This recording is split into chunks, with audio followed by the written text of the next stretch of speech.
The most widely published book in human history reveals that we are created in the image of God. Throughout our human journey, each encounter is an opportunity to see the shared humanity in ourselves and others. Regardless of one's views on religion, each experience and each story weaves us together towards a common path. A path of transformation, a process of growth and understanding, a recognition that, at our core, we share a common destiny. What does the search for truth really mean in our lives? How can we find a sense of unity in a world so diverse and divided? As we reflect on these questions, we start to uncover a fundamental connection that binds us all beyond our differences. Welcome to Created in the Image of God, Building Vibrant Communities, with our host, Wade Franson. Today's episode is The Pace of Peace. Hey everyone, and welcome to Created in the Image of God. I'm your host, Wade Franson, and I have a fascinating guest in the studio today. He hails from Silicon Valley, and as we know, that's a hub of so many things of modern life. With the AI revolution and the SaaS apocalypse happening, transformations in business and technology are occurring that are impacting all of us in a variety of ways. And today's guest is really uniquely situated to address some of those issues from a spiritual perspective, from the perspective of our purpose in life and how to make full use of who we are as human beings. His name is Jay Kim. He's a pastor, author, and cultural observer who serves as the lead pastor of WestGate Church in the heart of Silicon Valley. He is the author of The Pace of Peace, Listen, Listen, Speak, Analog Christian and Analog Church, where he explores what it means to follow Jesus with depth, attention, and embodied presence in this distracted digital age. He's a contributor to Christianity Today, the Gospel Coalition, and Relevant. He also hosts IVP's Digital Examen podcast and brings clarity, wisdom, and a gift for naming the pressures of modern life to the discussion of Christianity. Welcome to the studio, Jay. Thank you so much for having me. Yeah, glad to be here. Well, it's my pleasure. And as I was just sharing with you, and as my audience knows, I did my own tour of service in the Silicon Valley. I used to work for Deloitte Consulting and helped companies back in the day like eBay. Also worked in the financial services industry.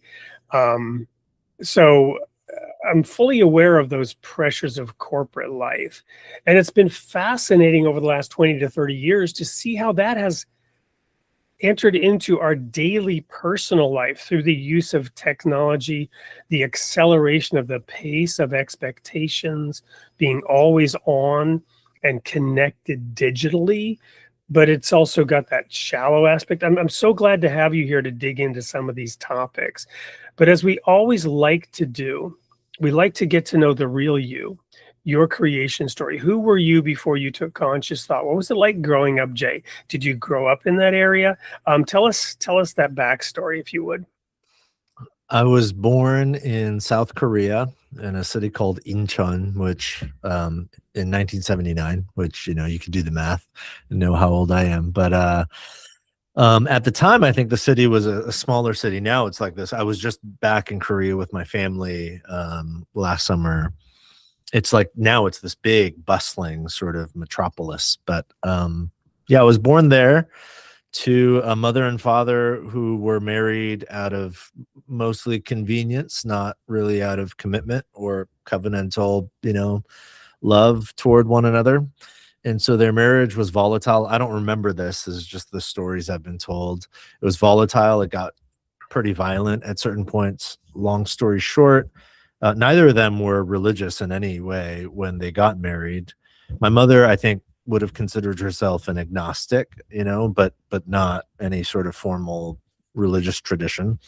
And when I was 2, she had a very sort of ecstatic, truly, literally overnight conversion experience where she became a follower of Jesus, Christian, and began to see her entire life and our life in a whole new light. The story goes that she spent a couple of years trying to help my dad turn his life around. My father passed away about 12 years ago, but he wrestled with significant addiction and some real demons in his life for most of his life, and some real trauma.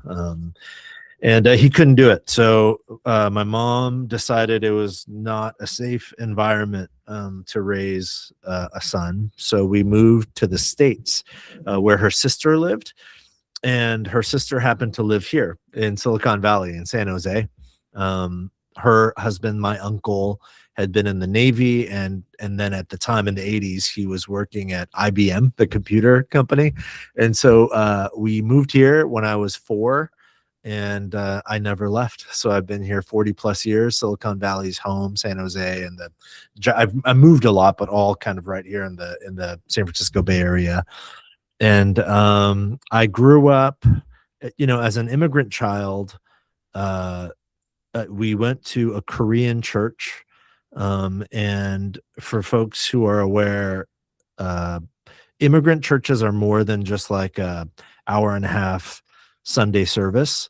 They become the center of your social life. They become really safe harbor in a land that is quite literally foreign to you. So I grew up at church like all the time. I was at church probably, 4 or 5 days a week for all sorts of things. And it really was my safe haven. I felt quite ostracized and marginalized at school, but at church, everybody looked like me and had similar backgrounds and stories. And so I loved church growing up. And then I graduated high school and went through the very common sort of journey of deconstruction. So deconstructed my faith, wrestled with some significant church hurt, and probably spent about 3 years in college. I considered myself an agnostic. I think I still believed that there was some divine reality out there, but did not believe in the whole sort of Jesus story that was given to me as a young boy. Anyways, long story short, in my very early 20s, there was a group of guys that I knew they were a few years older than me, but I knew them from church where I'd grown up. And even though I had walked away from faith and walked away from the church, I still kept in touch with these guys. I would play basketball with them every Saturday morning, and they were dear friends. And without getting into all the details, through this small group of guys, came to actualize and realize my faith in Jesus for myself for the very first time in my very early 20s.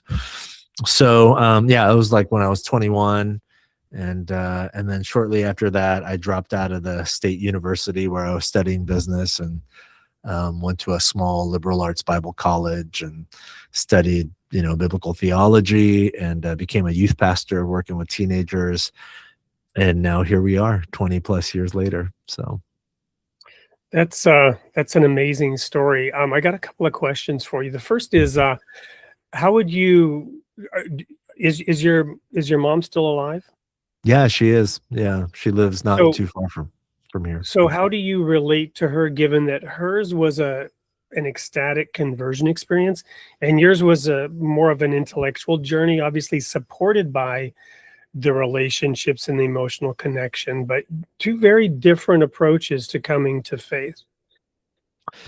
Yeah, two very different approaches. I think for my mother, her story is her story to tell, but she had significant trauma growing up. She lost by the time she was 12, she had lost both her mother and father pretty tragically and suddenly.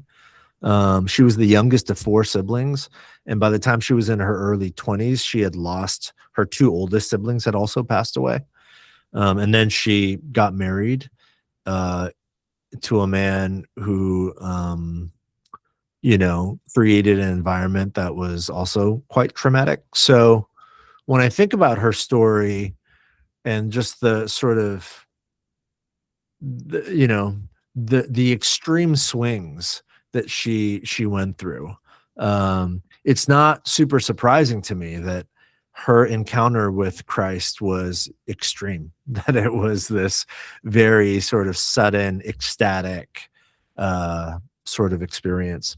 my upbringing was different. I had my own traumas as well, being an immigrant kid and moving. I went to 7 different schools between 1st and 12th grade. So I grew up quite lonely, really isolated, no siblings. My mother, as an immigrant, was working 2-3 jobs at a time. So I grew up alone, like quite literally alone, latchkey kid. But what it did for me was I lived in my own head a lot, actually. And I actually found a lot of comfort and solace in living in my own sort of imagination, in my own thoughts and feelings.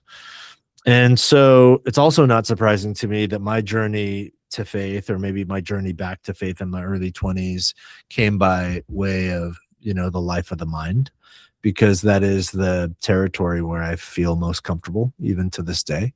And I realize now, in hindsight, looking back, that the faith I inherited as a kid and as a teenager was not one that lived in me.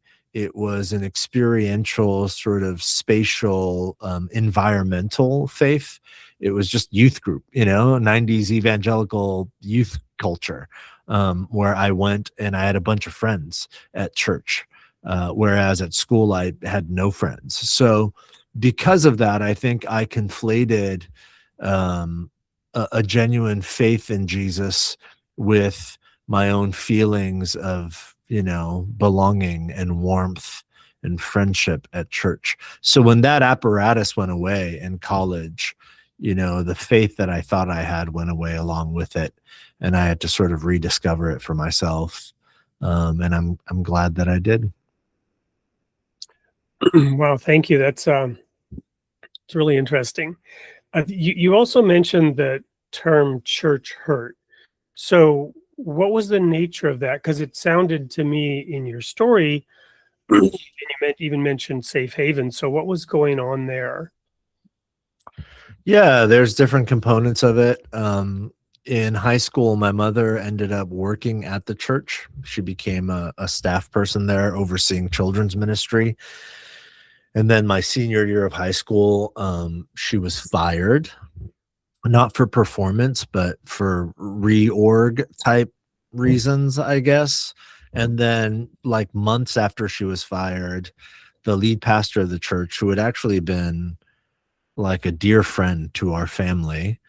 So it was already really sort of surprising and shocking that he would let my mother go. But I guess it's understandable to a certain extent. Churches make changes. But there was already some hurt there. And then shortly after that, just a few months later, it turns out that this pastor had been having an affair with a woman in our church, and then he like literally just ran off with her one day. And a lot of that was it sort of catalyzed my deconstruction story. I just thought, man, if that's what this was, this man that I admired and so many people admired, then it must all be fake, it must all be a lie, sort of thing. So I won't get into all the details, but yeah, those are that's certainly enough. It helps me understand in the audience, and I think everybody can relate, because one of the greatest challenges to faith is the hypocrisy of the followers of that faith, because we are all human and none of us measure up, and hypocrisy abounds.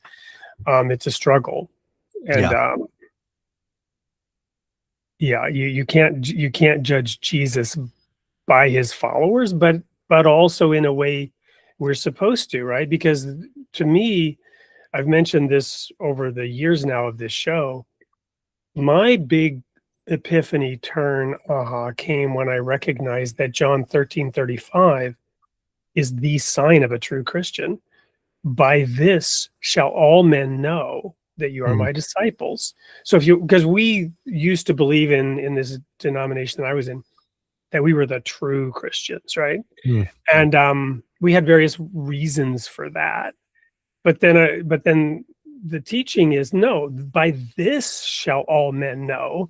And all men means an independent outside third party observer who may not themselves even be Christian should be able to see this sign. that you have love one for another. Mm. Yeah. And when we see hypocrisy like that, it doesn't speak love. Yeah. Yeah, that's right.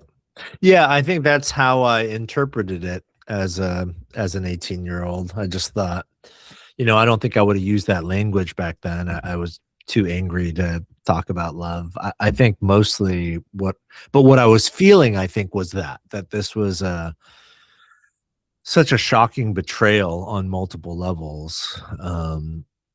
It was difficult at the time to not conflate that with a betrayal of sort of cosmic proportions, that if there was a God, he was the sort of God who would betray me and my family in this way. So even if there is a God, why would I want to? So I went through that whole process, and it took many years, actually. And beautifully, it took a community of these guys, like real people who embodied a different sort of way, and it was the fact, in large part, it was the fact that even though I had very publicly to them walked away from my faith and from the church, they just continued to love me. They continued to embody the way of Jesus. There it is. Regardless. So, and that's what led me back, honestly. Yeah. So, well, we also have that phrase, and we can end this segment with this and move to the commercial break. But because iniquity or lawlessness will abound, the love of many will wax cold. mm-hmm. And if love is the litmus test, well, the reaction that we have is to dissolve our own faith through those hurt feelings. And that's where the challenge comes in. And what is faith without a few tests? Yeah. Yeah, that's right. Yeah. Well said. All right, don't go anywhere. We'll be right back with more of J. Kim. We'll talk about where he went after he then went to that liberal arts school and got his degree in biblical theology. We'll be right back with J. Kim on Created in the Image of God. Discover the world's religious traditions like never before with Ocean 2.0 Reader. Our custom ebook reader is designed for exploration and study with an immersive audio integrated reading experience and powerful research tools available on all platforms including web, Windows, macOS, Linux, Android, and iOS. Experience the benefits of immersive reading by combining ear and eye with improved comprehension and vocabulary acquisition. Our interfaith library features books from various religions, so you can have access to a wealth of knowledge. Try Ocean 2.0 Reader today and elevate your reading experience. Welcome back. I'm here with the lead pastor of WestGate Church in the heart of Silicon Valley, J. Kim, and we're about to get into the interest. His backstory was fascinating to me, but this is going to be even more interesting. So before we get into your current work, just tell us a little bit about that transition from going to business school and perhaps having certain ambitions to taking a U-turn, if you will, back to your roots and going and studying liberal arts and biblical theology. Yeah, I was going to the state university here in town, San Jose State University, and the only reason I was majoring in business is because I didn't know what else to do. So I was studying business management, which was recommended to me as a sort of like broad enough business degree that you could get a job. So I was like, well, I don't know, I got to make a living. So truly, it wasn't like a passion. I wasn't motivated or driven by it. It was just like functional, and it was utilitarian, essentially. So anyways, I was studying business management. I was pretty miserable. I didn't like going to school. I didn't like what I was studying. It just truly felt like I was just grinding my way through so I could get a job and make a living and, feed myself or whatever. But yeah, when I came back to faith, and I said previously, I came back by way of, this small group of guys who just continued to love me and care for me and pour into my life. I was so sort of enamored with this Jesus life they had in them, this sort of spirit infused, energizing, animating life they had in them. And it was becoming very clear to me that what they had was the thing I was lacking, and I didn't have a word for it, but I knew that I wanted it. They had a sense of meaning and joy and groundedness and peace that I was lacking. And so essentially I just thought, well, I'm just going to do whatever they do. Like whatever it is they do, I'm going to do that in hopes that that'll sort of get me there maybe. So one of the things these guys all did, they were all volunteer small group leaders in the youth group at the church where I had grown up, the same youth group that I was raised in, that I was no longer a part of, obviously, but I was raised in that youth group. And they were all volunteer small group leaders for high school and middle school boys. And so I just thought, well, if they're doing that, I'm going to do that. So eventually I volunteered, and I got paired up with a group of 7th grade, middle school boys.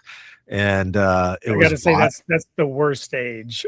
It was rough. Yeah. But what was interesting is, middle school boys are like barely human, and they smell bad. And, but I just loved it so much. And I couldn't even explain why. I remember waking up on most days and, thinking about that, thinking about my involvement in the youth ministry. And long story short, it was a long journey, but that got me to a point through many conversations with the youth pastor and some other sort of friends who I really trusted, got to the place where it became pretty clear, like, I think that's what I want to do with my life.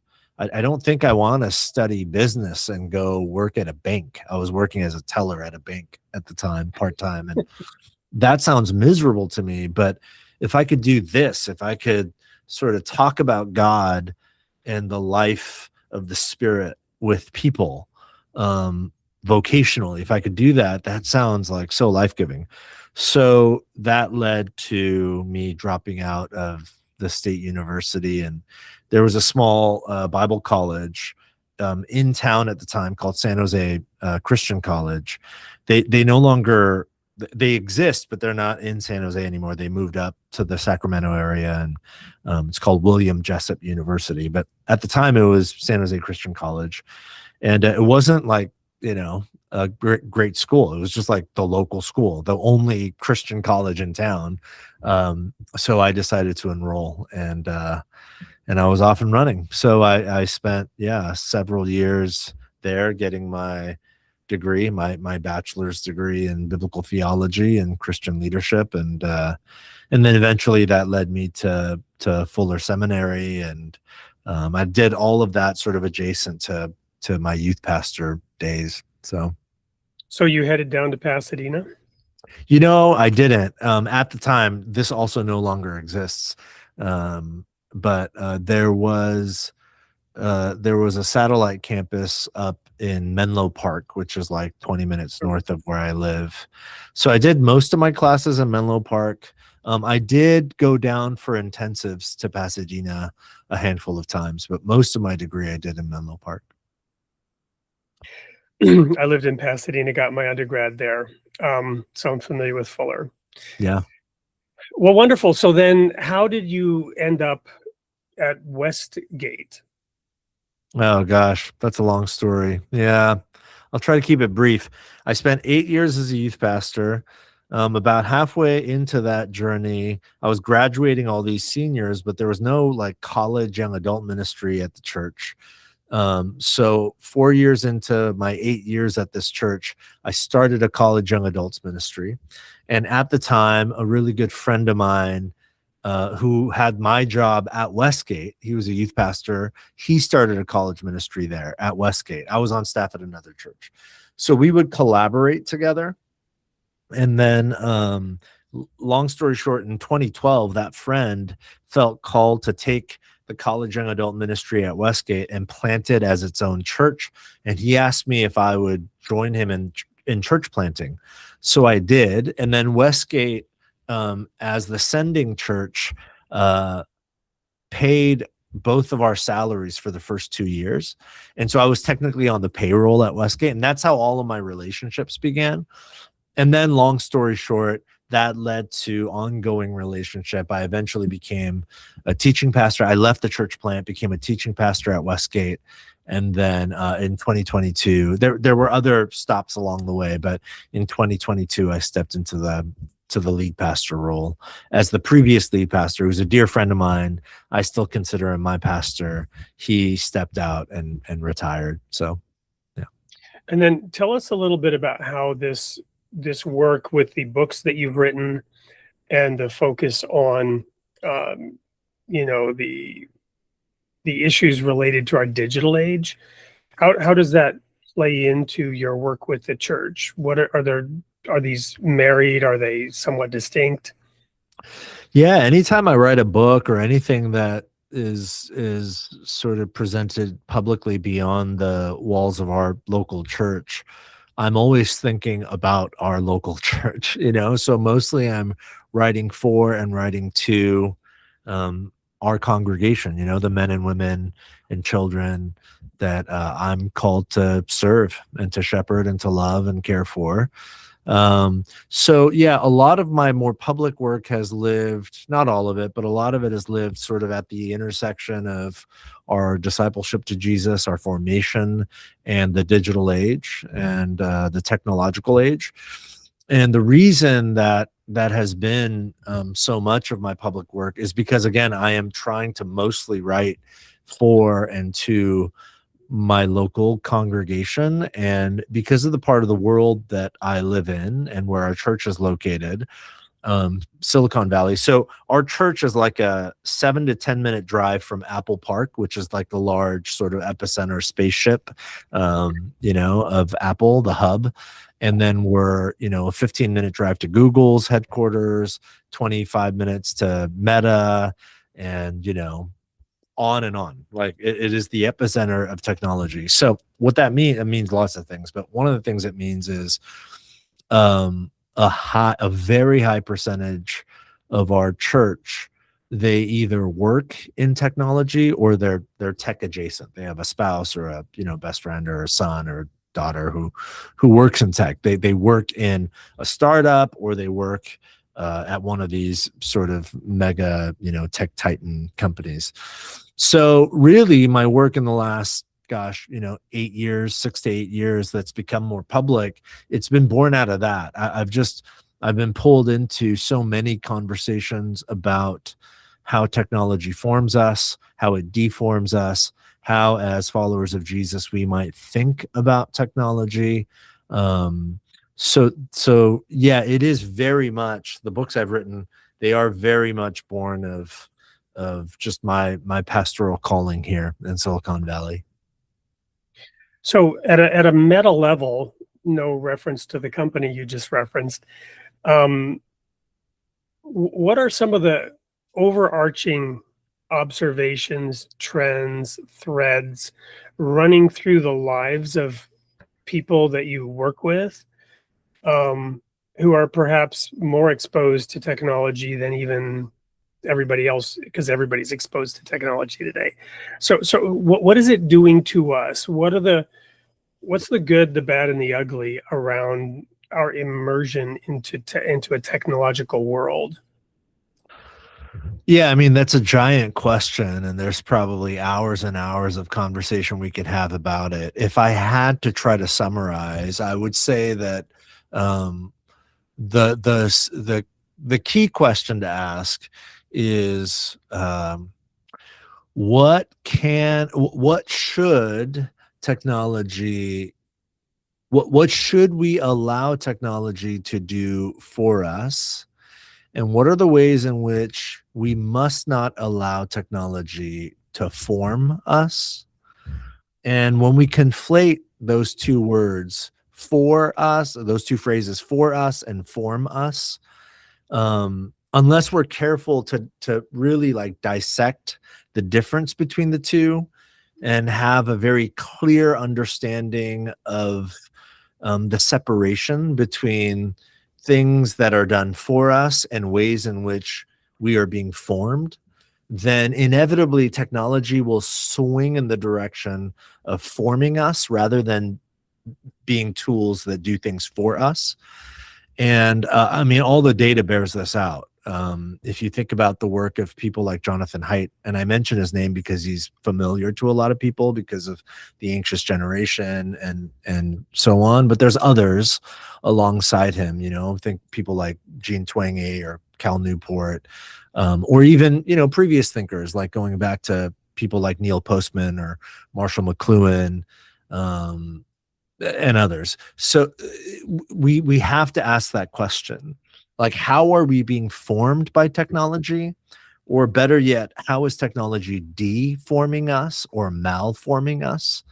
And unless we can answer that question, technology will cease to be the thing it should be, which is a tool that does things for us to amplify humanity, to amplify the Imago Dei. And instead, it will become an oppressive power that forms us into something less than human. And as one example, if you just think about, again, the work of Jonathan Haidt and others, what it's revealed about how, for example, social media is malforming and deforming an entire generation of people, it becomes really clear that technology is incentivized on a number of levels to form us in ways that I don't think any of us really want to be formed. So if I had to summarize the sort of question to be asked, that's probably how I would summarize it. Wow, quite a lot to chew on, but very, very articulately compacted and presented. It triggered something. Now, this is being pre-recorded. If all goes well and the creek don't rise, it'll be airing. This is now August 9th, but it's being recorded right after my daughter graduated, late graduation from high school. And so I was just this past weekend, we were there for the graduation, and they had 3 student speakers, and one of them very articulately said, we are the bridge generation. Now, obviously, it's, he's a little bit myopic, but this is really, really kind of cool and interesting. We are the bridge generation. We are the generation that is adaptable and that will help bring society forward. But he referenced the COVID lockdowns. And having 2 kids in school during that, there was a transformation in them and their peers. And the lockdown did something. Yeah. No longer, technology was a tool and it enabled them to still go to school, but it totally reformed and reshaped them in the process. Yeah. So when you were talking about that, I suddenly got almost a dystopian view of what this articulate student said so positively about being an adaptable bridge generation. And therein is the razor's edge for this generation of, the straight and narrow path of managing all the challenges that life sends you, the tests and trials, and technology being one of them. Yeah, I mean, technology is there. Some people watching or listening, might be feeling, and I totally understand this sort of like, oh, here we go again, more tech talk, more sort of like the tech apocalypse is here. And I'm just sort of exhausted, this conversation's been had ad nauseum. And I understand that. But at the same time, I would say the conversation is being had and it's ongoing in large part because the influence of technology, digital technologies in particular, it really is the cultural air we breathe. And we have to ask the question, what sorts of toxins are in the air? Because we live in the digital age. That is not going away. It's only going to accelerate. So in other words, like, this is the atmosphere. This is what you inhale into your proverbial lungs every day. Most people in the developed world, this is, and even in the underdeveloped world, So we have to ask the question, like, what are the toxins in the atmosphere? And otherwise it will kill us. And I know that sounds hyperbolic, but the data bears this out. It will kill us on multiple levels, emotionally, spiritually.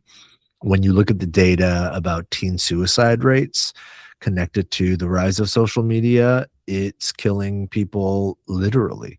So I don't think we can have enough conversations, to be honest. I think it matters a great deal, particularly, as you talk about your daughter who's just in her formative years entering adulthood. Technology is having a formational influence on emerging generations in ways that are hard to even fathom. And so I think it is a part of our social responsibility to have these conversations and to be thoughtful about how we do and don't engage these technologies. So has this affected churches, like the church that you grew up in? Do they still exist today, or is technology sort of reforming and reshaping them as well? I mean, what the data seems to tell us is that in the digital age, as so many churches sort of rush headlong into whatever technological advantage they think they could find, a lot of that stuff I find so dangerous. Not the leveraging of technology per se, but the sort of recklessness with which churches and church leaders are like, anything and everything that can help us expand reach and scale and whatever, let's use it all. It's like, wait, hold on. We have to like actually have conversations about how the usage of these technologies and how the marriage of our ecclesiology with these technologies is forming and malforming us and our communities. And I don't think enough of those conversations are happening. But all of that to say, what the data tells us is that in the digital age, with the leveraging of digital technology, it seems that larger churches are growing larger, and it's smaller churches are dying. So yeah, I grieve that to a certain extent. But I also have some hope that, especially with the rise of AI, it's been interesting. There's been a lot of conversation around this. When you juxtapose how people engaged social media about 15 years ago, when social media really sort of arrived on the scene at scale, to the public, there was a sort of unanimous embrace of the tool. We were just like, this is great. We bought the lie, hook, line, and sinker. This is going to create a global village, and we're all going to just be singing Kumbaya, and you're going to be connected to the world, and it's going to be beautiful. And there was just this unanimous embrace of the technology. And what we've seen in the last 15 years is that it was a lie. Whether the lie was intentional or not, it has turned out to be a myth. Social media did not connect us more deeply. It fractured us in ways that, like, to historic proportions. We are more fractured and divided and polarized than we've been in a very long time, in large part due to social media. I think because of that, one of the things that gives me hope is that now, as we enter the age of artificial intelligence, there seems to be much more apprehension, much more widespread caution, much more conversation around, is this too fast? Do we need to slow down? How should and shouldn't I use AI? And that gives me a lot of hope that not just for churches, but just for human beings, in the modern world, that we will engage these new technologies a bit more carefully. So, and in terms of getting really nitty gritty, rubber meets the road, you've done a lot of youth work. What are some of the policies, if you will, or the rules for church youth programs, camps around, put your cell phone in the box, you're not going to touch it. We've done summer camp programs here on our property where, can we take their phones away? I was kind of Yeah. shocked that question was even asked. Can we take their phones away? Of course we can take their phones away, right? But Yeah. then will anybody show up if you're going to take their phone away? Yeah, I mean, honestly, I haven't worked in youth ministry in a long time at this point, so it's hard for me to say. My wife is a public high school teacher, and they do have a policy where you put your phones away. In fact, she just told me that for the next school year, they just got funding to buy these particular pouches that lock, and there's a lock and unlock mechanism at the door. So next year in all classrooms at her public high school, it will be requirement that when you walk in, you put your smartphone in the pouch and lock it. And then you can only unlock it on your way out the door at the end of class. So I think that kind of stuff, those sorts of parameters are really helpful. They're important. But I would take it to I mean, I don't know that that's even enough, honestly. I like Jonathan Haidt's proposal that we put an age requirement on social media. He recommends the age of 16. For our family, we've told our children, and our kids are younger right now, so it's not as difficult of a conversation. I'm sure it'll become increasingly difficult as they grow into their teenage years. My kids are 11 and 7, almost 8 now. But we've told our kids already well in advance, hey, we're a non-social media family for you. You're not going to get social media until you're 18. And when you're 18, you're an adult and you can choose to get an Instagram or TikTok if you really want to, but we will not allow you to have accounts on social media platforms. So, my daughter who's entering middle school, we just bought her first cell phone, but it's a flip phone.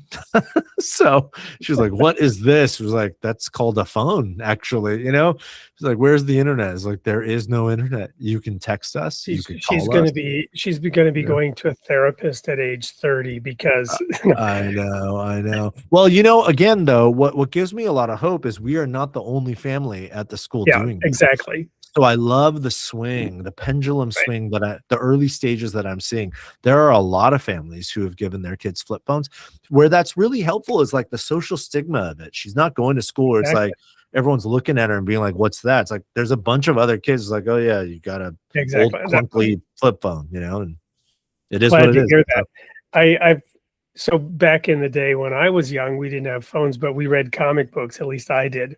And there was this superhero named Thor, right? Based on the old God of Thunder. And if he didn't have his hammer for 60 minutes, he turned into a mere mortal, right? And that's how I kind of look at these kids, and even my own. They cannot let that phone out of their hand.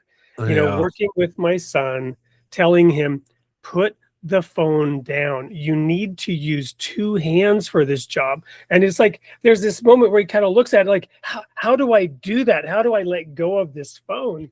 It's really that bad sometimes. It's remarkable.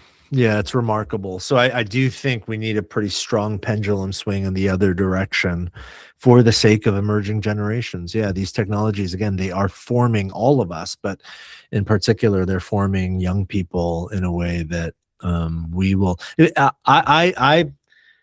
For me, I've used this example before. I've written about it.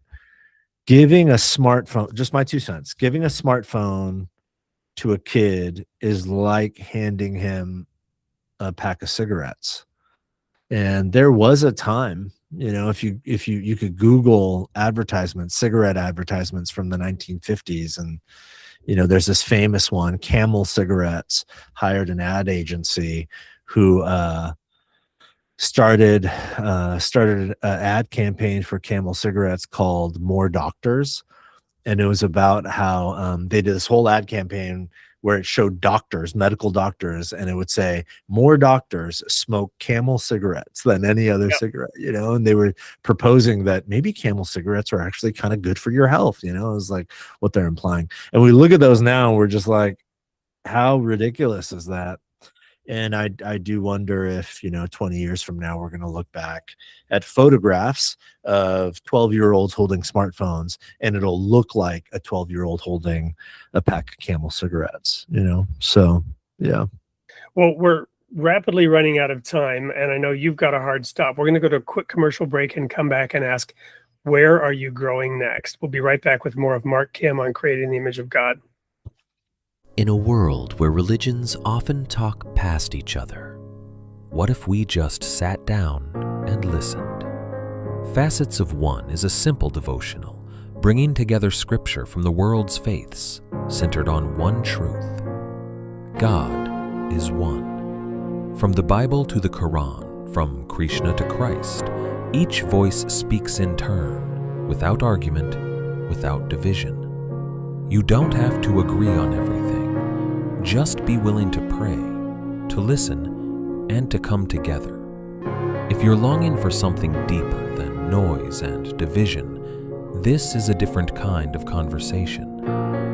Facets of One. Many voices, one God. Will you start a circle?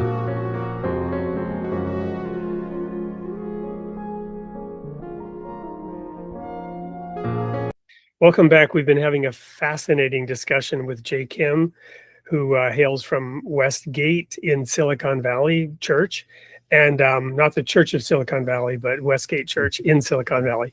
And we have time for the quick question, where are you growing next? Is there another book on the horizon? Are you sharing or disseminating information, programs? How can people connect with you and the work that you're doing? Yeah, thanks for asking, Wade. My next book is out in September. It's called The Pace of Peace: Distraction, Attention, and the Gifts of an Examined Life. And the book is a slow movement through this ancient prayer practice from Ignatian spirituality called the Examen. Many people are probably familiar with the Examen, but it's the 5 movements of the Examen, not just as a way to pray at the end of every day, but as a way to live life. And I think that's the area in which God, by his Spirit, has been slowly sort of forming me most in recent years, just learning to live my life at a pace that feels human and that feels like the kingdom of God and not the kingdom of culture or success or Silicon Valley or whatever. And it's been life changing, but more than that, I would say it's been life saving. And so I'm grateful. But yeah, that's what I'm learning now. So The Pace of Peace, out in September by J.Y. Kim, is that right? Yep. Yeah. And if people wanted to reach out to you, is there a way they can reach you? Is there a website? Yeah, I have a small little website, jkimthinks.com. Yeah, you could email me, j@jkimthinks.com. Would be happy to interact. Awesome. Any concluding words for the audience? I know we pushed it to the limit here on terms of our time. No, I'm just so grateful to have this conversation with you, Wade. Thank you for the invitation, and just whoever you are, wherever you're watching or listening from, grace, peace, and love to you. Thank you for the work you're doing. Everyone stay tuned for the sneak peek for next week's show. And remember, you are created in the image of God, and God loves his creation. We'll see you all next week. Thanks, Jay. Thank you. Next week on Created in the Image of God. Sunday, July 19th at 7 a.m. U.S. Central Time. Host Wade Franson interviews Jen Pollock Michelle, author, speaker, and writing mentor. She reflects on desire, time, and the ordinary practices of faith, and how Scripture reshapes the way we see our everyday lives, from longing and limitation to discovering God's story in the beauty of ordinary moments. And then on Tuesday, July 21st at 8 p.m. Central Time, host Wade Franson interviews Brian Adamson, Kingdom business coach and entrepreneur. He explores how faith and business can work together, helping leaders build with purpose instead of striving, from biblical principles and entrepreneurship to creating lasting impact through kingdom-minded leadership. Join us live this week, Tuesday and Sunday. created in the image of God.